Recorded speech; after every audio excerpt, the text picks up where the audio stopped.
kesulitan di dalam dunia yang kita tinggal di dalam dunia ini, dunia yang sudah terkutuk, dan kita adalah orang-orang yang berdosa, penuh dengan penderitaan dan penuh kesengsaraan di dalam dunia ini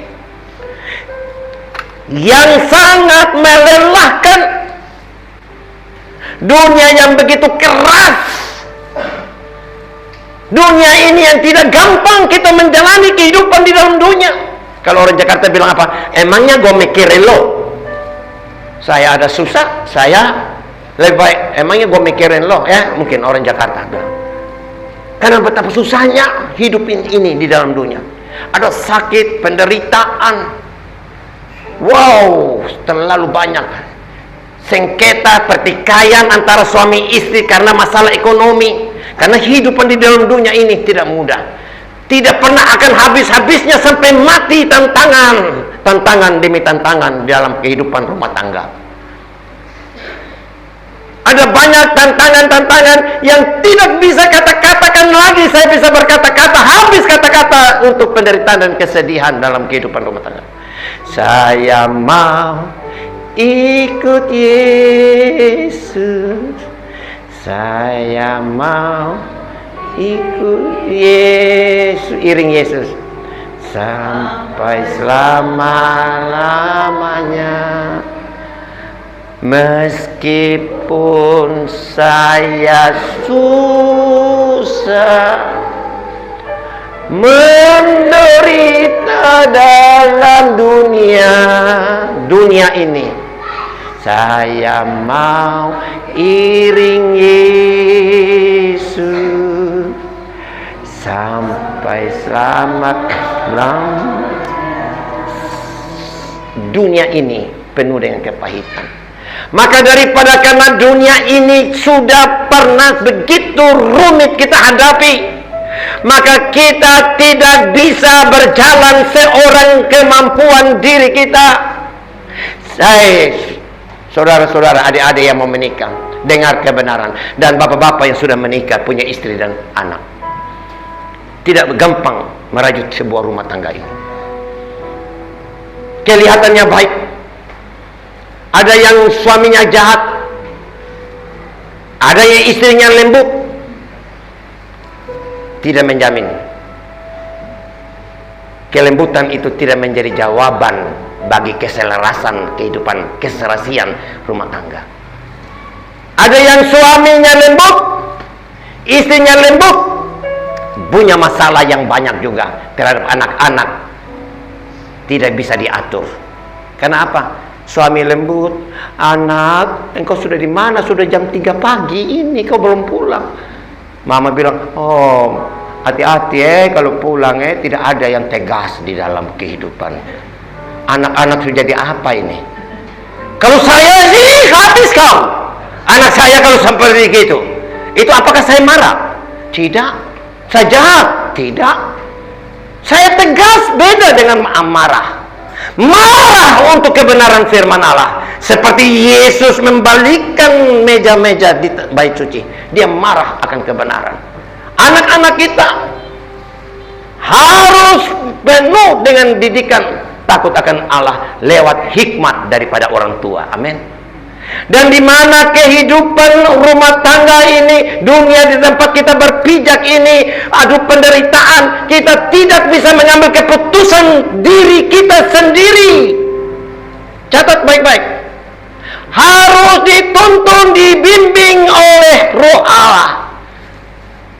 Tanpa Roh Allah, engkau akan terjebak dengan jebakan, dan engkau tidak bisa menjalani kehidupan ini.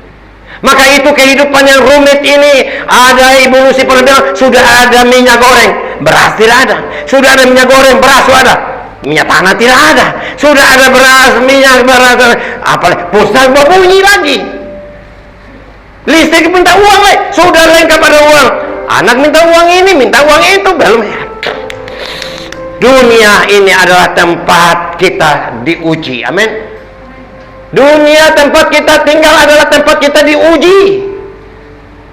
Dalam kehidupan rumah tangga itu adalah tempat kita diuji.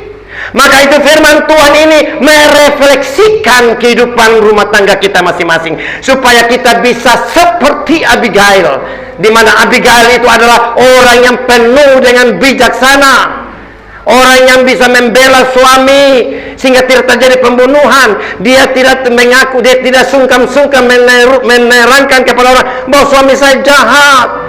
Tapi berapa banyak istri yang menyembunyikan keadaan kelakuan suaminya, berapa banyak istri yang menyembunyikan kelakuan suaminya, padahal di luar senyum bagus, pada di dalam hancur-hancuran. Marilah kita terbuka di hadapan Allah, bahwa saya adalah orang-orang yang membutuhkan pertolongan Tuhan. Saya adalah orang-orang yang tidak mampu berjalan tanpa Tuhan. Ketika Abigail, dia meluputkan jiwa daripada suaminya dan anak buah laki-laki semua. Bukan hanya meluputkan suaminya dan anak buahnya, tetapi Abigail juga menyelamatkan Daud dari hukuman dosa, hukuman darah. Menyelamatkan Daud juga.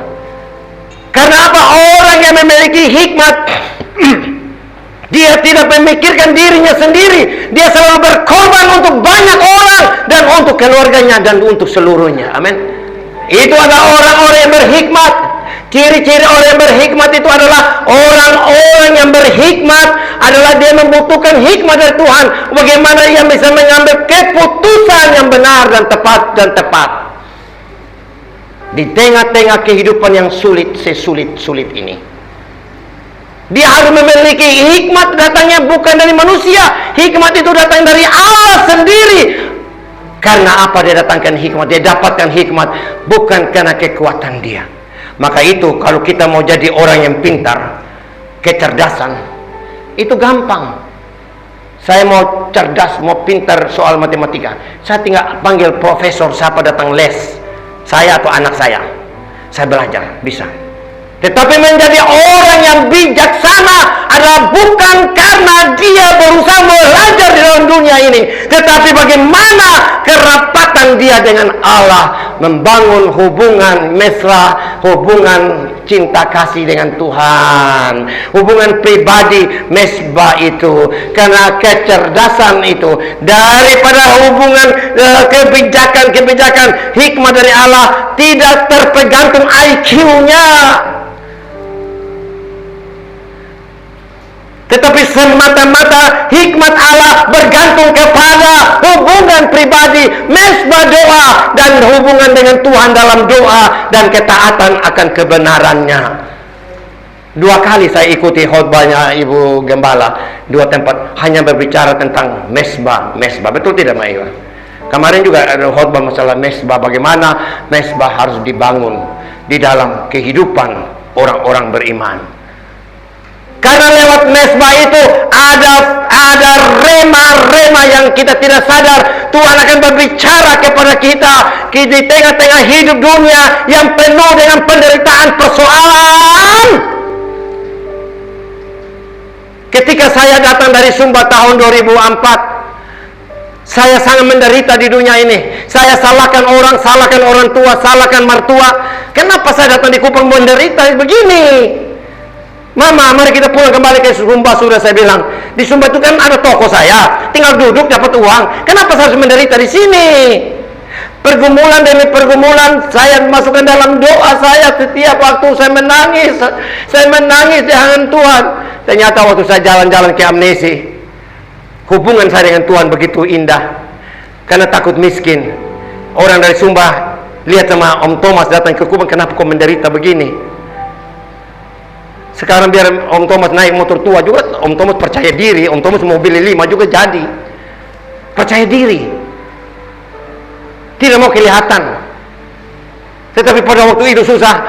Om Thomas jalan-jalan di Amnesi, dari suara di tengah-tengah sawah, suara datang. Aku menyertai engkau, jangan engkau takut.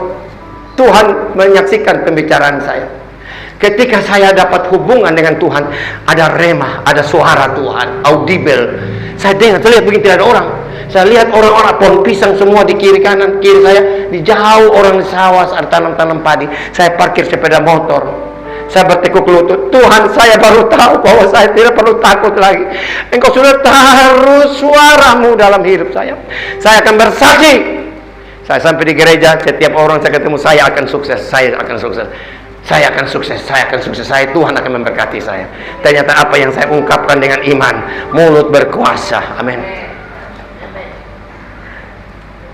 Abigail sebagai seorang istri yang sangat amat bijak ini, luar biasa, karena dialah menghalangi Daud yang tadinya akan rencana membunuh pertumpahan darah. Daud akhirnya dibebaskan dari hukum darah dan dosa. Amin. Luar biasa. Dan juga bukan Daud saja yang luput dari dosa, suaminya juga luput daripada leher putus. Tuhan bisa pakai siapa saja di dalam kehidupan dunia ini untuk menyelamatkan. Tuhan tidak berkehendak untuk Daud membunuh sebangsanya. Maka itu Tuhan lewat kehidupan Abigail, karena Abigail itu adalah dia yang dipercaya sebagai protokoler Allah, sebagai juru bicara Allah untuk berbicara kepada orang itu. Dan ini catat baik-baik, ingat baik-baik, bahwa ciri khas daripada hikmat, akibat pergumulan, akibat kita merendahkan diri di kaki Yesus, kita dapatkan hikmat dari Allah. Ciri khas daripada hikmat Allah, satu, bermurah hati. Amin. Bermurah hati. Satu hal yang paling penting, bermurah hati. Dia memberikan makanan kepada bawa makanan. Ada saya di situ firman Tuhan, nanti pulang baca ya, jangan sampai tidak baca. Ceritanya sangat bagus tapi panjang. Saya tidak bisa berkhotbah lagi. 200 bakul roti ini itu dia bawa dan naikkan di keledai sampai di sana. Karena dia mau menyelamatkan suaminya. Dan itu ternyata dia berbicara tentang kebenaran Allah. Dengan penuh keberanian dia sampaikan kebenaran kepada Daud. Dan pada Daud dan rombongan sudah datang. Dia ketemu di tengah jalan. Jadi runtuh semua rencana jahat. Amin. Akibat kerendahan hati. Pembunuhan oleh Daud kepada Nabal dihentikan oleh seorang perempuan yang sangat bijak, yaitu Abigail. Abigail dipakai sebagai penghalang untuk Daud tidak membunuh akan suaminya, dan Daud dapat diterima Allah sebagai orang yang dibenarkan. Amin. Begitupun juga Tuhan tahu apa yang dia mau menolong dalam kehidupan kita. Saya percaya dalam kehidupan kita ini Tuhan sudah tahu, karena dalam janji Tuhan itu iya dan amin. Janji-janji Tuhan itu muluk-muluk. Maka itu kita butuh hikmat dari Tuhan. Ada 40 ayat-ayat tentang hikmat, ayat-ayat favorit. 40 yang terlalu cantik, saya catat semua. Cantik luar biasa, kata-katanya indah. Karena apa? Untuk membangun kehidupan umat-umat Tuhan. Allah sangat mau bekerja, mau menolong saudara dan saya. Tetapi lewat siapa Tuhan mau bekerja? Mau disampaikan ini lewat siapa yang dipercayakan? Rugi dong.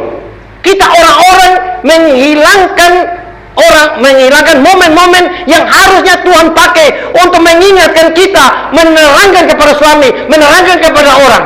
Rugilah gembala dan hakil gembala jika tidak sampaikan firman yang berurusan dengan akan diberkati Tuhan kepada orang-orang, jemaat-jemaatnya. Kalau wakil gembala, pendeta-pendeta tidak mempersiapkan benar-benar kebenaran yang harus disampaikan kepada umat-umat yang begitu banyak, pergumulan-pergumulan akan dijawab oleh Tuhan lewat siapa? Mulut-mulut daripada gembala, wakil gembala, dan pendeta-pendeta. Harus kuat di dalam iman dan pengharapan. Harus benar-benar kosongkan betul-betul, menundukkan diri, merendahkan diri, supaya Tuhan bisa berbicara lewat kita. Kita bersyukur kita diselamatkan. Memang kedengarannya betul sakit. Daging itu untuk awal-awal peperangan, daging itu sakit. Bersyukur Kalau ada koordinator yang keras seperti Kak Bref, ya harus harus kita ganti pola, karena selama ini jemaat tidak bertumbuh. Maka itu lewat Bref bisa Tuhan pakai untuk memberkati, menghidupkan kembali nafas-nafas rohani yang sudah mati. Mungkin kita sudah menjadi mayat-mayat berbau busuk, tetapi kita hanya bisa bergerak saja. Mungkin kita di hadapan Allah sudah jadi mayat-mayat. Maka itu lewat koordinator yang keras, menegur orang tua-tua kita ini yang sudah memufak ini. Marilah kita dengar kekerasan yang didisiplinkan kepada kita. Jikalau tidak ikut di dalam doa puasa, no, tidak usah naik mimbar. Kalau tidak ikut di dalam doa pagi, no, tidak boleh, batalkan pelayanannya. Benar, juga benar, ada benarnya. Supaya kita dapat rasakan apa yang kita membentuk. Tidak mungkin keinginan itu muncul tiba-tiba tanpa memulai dari hal-hal yang kecil. Setia dulu yang kecil. Setia tepat waktu dulu ibadah. Setia yang kecil. Jadi seorang singer, song leader, pengkhotbah, melayani Tuhan, setia. Sesungguhnya, sungguh-sungguh, kalau engkau mau datang ibadah, betul-betul kosongkan hari malam minggumu itu. Amin. Malam minggu tidur seduh bisa atur. Kalau engkau mau datang, biasa mandi jam 8, baru sampai sini terlambat. Sudah aja jam 8 lewat. Oh, jam 8 kurang 15 saya mandi. Saya bisa mengatur waktu dan waktu. Amin. Bisa. Tuhan bisa pakai anak muda untuk menegur kita, seperti Tuhan pakai Abigail untuk menghalangi, untuk mendapatkan berkat bagi kehidupan daripada Nabal tidak jadi dibunuh, dan juga Daud tidak masuk dalam dosa-dosa pembunuhan. Tuhan Allah tidak menginginkan. Ayat-ayat itu ada semua. Baca baik-baik. Nanti ke pulang baca. Saya tidak bisa baca karena terlalu panjang. Maka itu saya percaya. Mbak Lucy, minta maaf Mbak Lucy. Dulu Mbak Lucy waktu masih muda, belum nikah, masih langsing. Setiap kegiatan di gereja ini dia duluan datang. Ini minta maaf ya Mbak Lucy. Tetapi mulai waktu sudah mulai ada suami, mulai molor sedikit karena urus suami. Apalagi sudah punya anak. Wow, Mbak Lucy, ibadah kaum ibu ini, aduh saya baru pulang capek, begini dan sebagainya. Kenapa? Sudah lain kondisinya. Jadi kalau kita juga harus, gereja itu harus berhikmat juga ya Kak Bref. Baik adanya semua, tapi harus berhikmat juga. Wah, ini dia sudah punya anak, urus anak pasti urus suami, urus pekerjaan. Bapak mama yang diberkati Tuhan, keluarga itu nomor 1. Nomor 2 adalah apa? Pekerjaan, mencari hidup. Kalau dompet kosong, stres semuanya. Ketiga, baru pekerjaan Tuhan kita disiplinkan. Amin. Tetapi kedisiplinan kita karena Tuhan kita mau taruh nomor 1. Kalau kita susah tidak ada uang, baru kita salahkan Tuhan. Baru kita akar kepahitan melihat orang yang sukses, beriri hati kepada orang, lebih tambah dosa lagi. Suami minta uang, tidak ada uang. Istri minta uang, tidak ada uang. Perceraian terjadi. Maka kerja itu penting. Tapi yang perlu di dalam gereja ini juga harus Kak Bref memiliki hikmat seperti Abigail. Tidak bisa kaku batu kapiak juga. Harus mengerti, dia punya suami, dia punya anak, dia punya istri, dia kerja juga cari hidup, dia bukan full timer. Kalau dia dikasih gaji dari gereja full, oke lah, tiap hari. Dia sebentar sedikit-sedikit, bos saya minta izin, saya ada doa puasa. Oh, kemarin baru, minggu lagi, bos saya minta izin, ada ini, so, pulang kau tidur di gereja sudah ya, sudah kau tidur di gereja sudah ya. Pecat sudah kau, sudah, ada orang lain lagi mau kerja. Lalu salah siapakah ini? Benar Bapak Mama? Benar kan? Jadi kita harus mengerti juga keadaan satu dan lain hal. Satu dan lain hal. Terapkan kedisiplinan. Tetapi tempat kerja itu saya bawa auto. Saya yang lalu saya tiap hari kerja bawa mobil Takari, Sumlili, tampung pasir di Sumlili, pulang jam 5 sore, jam setengah 6 sampai rumah, sampai istri saya dari pagi sampai malam, sampai sore di toko. Kasihan dia. Akhirnya saya harus duduk dulu. Ya Mama, saya sayang Mama tarik badan dulu. Kalau Mama sudah tarik badan jam setengah 6, jam 6, bangun sudah jam 7. Ibadah sudah mulai di sini. Aduh, Pak Thomas bagaimana ini? Pak Thomas sebagai pembicara kok tidak pernah aktif? Hidupnya saya, pekerjaannya saya begini.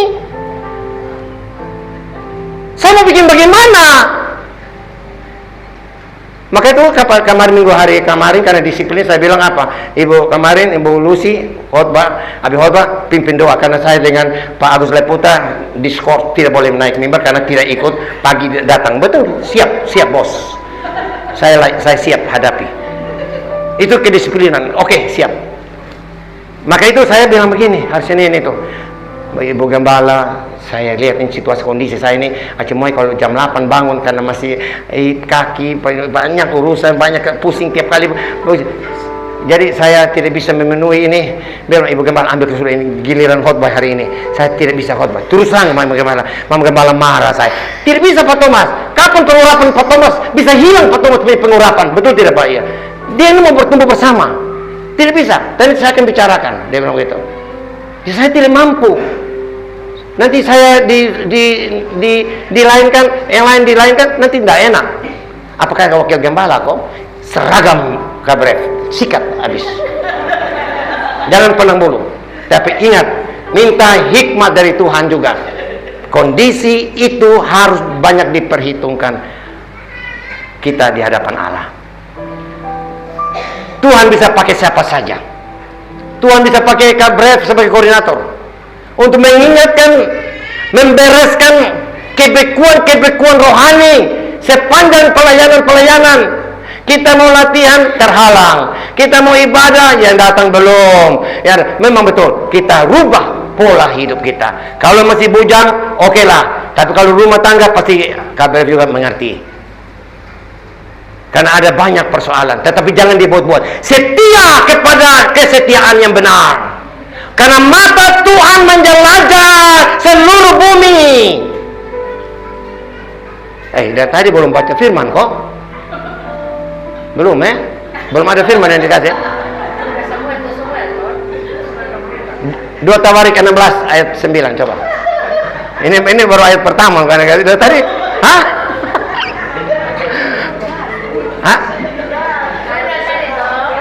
2 Tawarik 9 2 Tawarik 16 ayat 9. Coba. 2 Tawarik 9 ayat 16 barangkali. Bukan 2 Tawarik maksud saya. 2 Tawarik 16 ayat 9 coba. 2 Tawarik 16 ayat 9.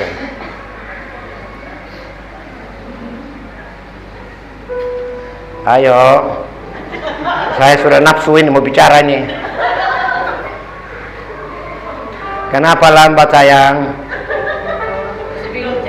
2 Tawarik 16 ayat 9. Karena itu mata Tuhan menjelajah seluruh bumi untuk melimpahkan kekuatannya kepada mereka yang bersungguh hati terhadap Dia. Bapak Mama yang terselubung di atas mimbar maupun yang di bawah mimbar, di gereja maupun di rumah, setia kepada yang benar. Ada amin? Ada amin? Sepakat dengan saya Om Thomas? Setia kepada yang benar.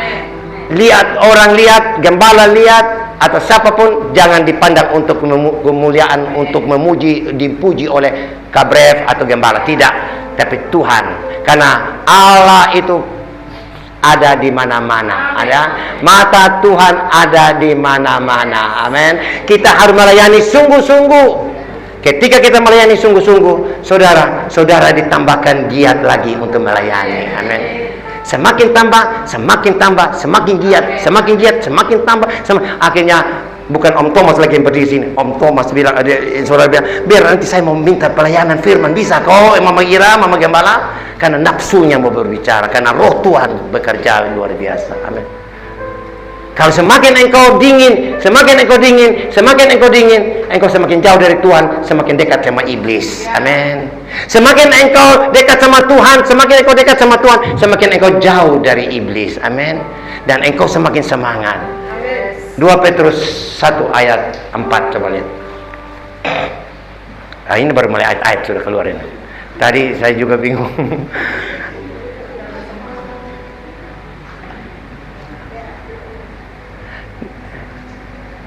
Sampai ayat 10 ya. Coba kita dengar baik-baik, saya mau tutup sudah.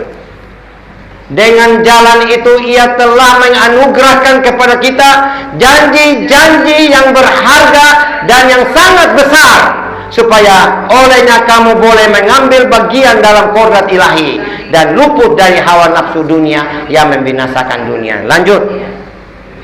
Justru karena itu kamu harus dengan sungguh-sungguh berusaha untuk menambahkan kepada imanmu kebajikan. Ini tambahkan kepada imanmu kebajikan, dan kepada kebajikan apa? Pengetahuan, dan kepada pengetahuan penguasaan diri, kepada penguasaan diri ketekunan. Ini satu rangkaian semua sudah ini ya. Nah, ini hal-hal yang datang dari Tuhan ini. Dan kepada ketekunan kesalehan. Lanjut. Dan kepada kesalehan kasih akan saudara-saudara, dan kepada kasih akan saudara-saudara kasih akan semua orang. Lanjut. Sebab apabila semuanya itu ada padamu, dengan berlimpah-limpah kamu akan dibuatnya menjadi giat dan berhasil dalam pengenalanmu akan Yesus Kristus Tuhan kita. Lanjut.